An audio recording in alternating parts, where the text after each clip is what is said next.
So hello guys and welcome back to All Rounders. So guys, here we have the part 16.1. In this part we will tell you about what are the magic methods and the operator overloading by using the magic methods and the access modifiers. So let's start. So what are the magic methods? Every class in Python, whether it is a built-in class or the user-defined class, it is inherited from a class called object. So every class has a parent class which is called the object. Now, the object class has some methods or properties which are inherited by all the classes. These methods or properties are known as the magic methods. These properties are usually preceded and followed by the double underscore. To give an example, the init method we are using to initialize the instance variables in our class is a magic method. Another is the basis method. You can test if your class is actually a child class of the object class by using the basis class attribute. Uh, so let's move on. What we have here, we have the operator overloading. So what is the operator overloading? We know that plus operator adds two numbers, but it can also be used for the concatenation, that is to add the strings, lists or tuples. The plus operator is used to add operands in different ways. This is what we call the operator overloading, changing the functionality of the operator depending on what operand are given.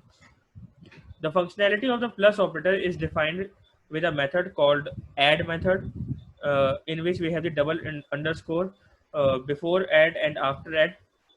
This method is a magic method, and if we call this method in our class and override it, we can do whatever we want. So here is the list of the magic methods which is used to overload the different operators. First, we have the add operator. Second is the sub operator. Uh, Guys, here you can see that in the first place we have the add operator, and this is the magic method which we can use in our program to override the function add and to use the magic method add. In this add method we can work upon on the operands.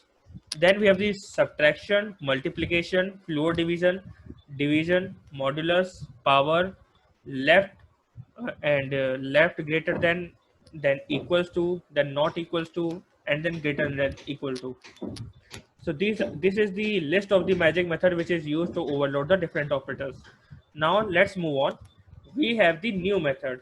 So here you can see that there is a double underscore before and after the new, which means that it is a magic method. Whenever we create an object of a class, the init constructor is always automatically invoked, and this method initializes the instance variable of the object. But how is the object created itself? The answer to this is the new method. In Python, the new method is implicitly called before the init method. The new method returns an object which is then initialized by the init method.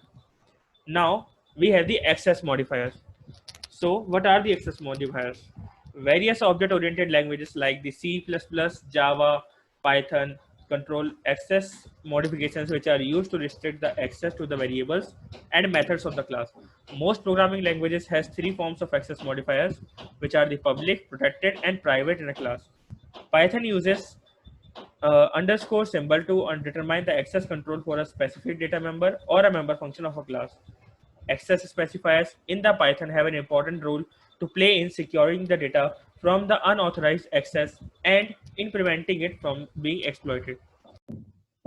So guys, here we have the access modifiers, which means the different types of the access modifiers. Basically in Python, there are three types of the access modifiers. First, the private, second is the protected, and third is the public. So first, here is the private access modifier. The members of a class that are declared private are accessible within the class only. Private access modifier is the most secure access modifier.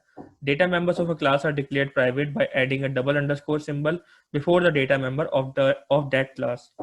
Next, we have the protected access modifier. The members of a class that are declared protected are only accessible to a class derived from it. Data members of a class are declared protected by adding a single underscore symbol before the data member of that class. Third, and the last, we have the public access modifiers. The members of a class that are declared public are easily accessible from any part of the program. All data members and the member functions of a class are public by default.